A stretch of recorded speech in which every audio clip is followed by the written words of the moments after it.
நம்ம வீட்டு குட்டி பசங்களுக்கெல்லாம் ரொம்ப பிடிச்ச பேன்கேக் தான் பண்ண போகிறேன். ரெட் பனானால இந்த பேன்கேக்கு நல்ல டேஸ்ட்டாக இருக்கும். எப்படி பண்ணுறதுன்னு பார்க்கலாம். நல்லா பழுத்த செவ்வாழையாக எடுத்திருக்கேன். அதை கட் பண்ணி மிக்சர் ஜாரில் சேர்த்துக்கோங்க. ஸ்கூல் விட்டு வந்ததும் பசங்க ஏதாவது ஸ்நாக்ஸ் கேட்டாங்கன்னா சட்டுன்னு ஒரு 10 நிமிஷத்துலேயே இதை செஞ்சிடலாம். இது ரொம்ப விரும்பி சாப்பிடுவாங்க. ஒரு பனானா எடுத்திருக்கேன். அதுக்கு ஒரு முட்டை கரெக்டாக இருக்கும்.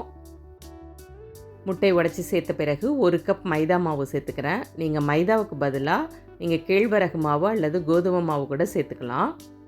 நல்லா பழுத்த செவ்வாழையாக எடுத்திருந்தோம். இது நல்ல ஸ்வீட்டாக இருந்தது. அதனால் நான் 1/2 கப் சர்க்கரை மட்டும் சேர்க்குறேன். ஒயிட் சுகர் தான் சேர்த்துருக்கேன். நீங்கள் நாட்டு சர்க்கரை கூட சேர்த்துக்கலாம். ஒரு பிஞ்ச் மட்டும் சால்ட் சேர்த்துக்கோங்க. 1/4 டீஸ்பூனுக்கும் குறைவாக baking soda, 1/2 teaspoon baking powder. இது ஆப்ஷனல் தான்.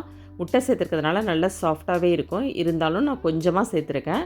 ஒரு 1/2 கப் பால் சேர்த்து நல்லா பிளெண்ட் பண்ணி எடுத்துக்கோங்க. பேனில் 1 டீஸ்பூன் நெய் சேர்த்துக்கோங்க.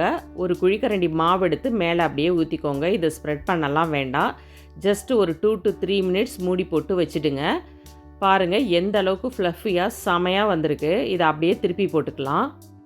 பசங்க ஸ்கூல் விட்டு வந்து ஸ்நாக்ஸ்னு கேட்ட 10 நிமிஷத்துலேயே இதை செஞ்சு கொடுத்துடலாம். பாருங்கள் எந்த அளவுக்கு சூப்பராக வந்திருக்குன்னு. சர்வ் பண்ணுறதுக்கு முன்னாடி மேலே கொஞ்சமாக ஹனியை சேர்த்துக்கோங்க.